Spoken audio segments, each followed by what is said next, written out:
வணக்கங்க. 78 years of freedom was not celebrated by many. காரணம், இந்த டாக்டருக்கு நடந்த இழிவான, மனசு வேதனைப்படுத்தக்கூடிய கொடுமையான சம்பவம். ஒரு கூட்ட மக்கள், சில நபர்கள் இணைந்து பிளான் பண்ணி இந்த டாக்டரை செக்ஷுவலாக அப்யூஸ் பண்ணியிருக்கிறாங்க, ஹராஸ் பண்ணியிருக்கிறாங்க, கொலை செய்திருக்கிறாங்க. இத்தனை பேர் இணைந்து இந்த டாக்டரை செக்ஷுவலாக ஹராஸ் பண்ணும்போது ஒருத்தனுக்கு கூடவா மனசாட்சி, இரக்கம் இதெல்லாம் இருந்திருக்காது? இல்லை. ஏன்னா அவங்க தப்பான செயல் செய்வதற்காக அவங்க எல்லாரும் ஒருமனப்பட்டிருக்கிறாங்க.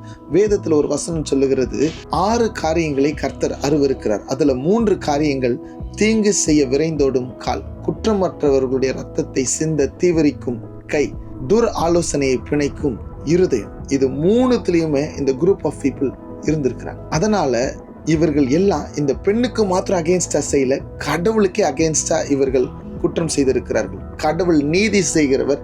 நிச்சயம் கடவுள் இவருடைய வாழ்க்கையில நீதி செய்வார். இதுல மாற்று கருத்தே கிடையாது. Let's voice out and fight for justice for the doctor.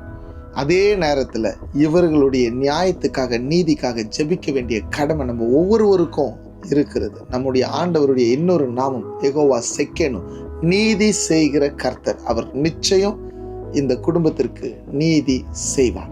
Have a nice day. God bless you.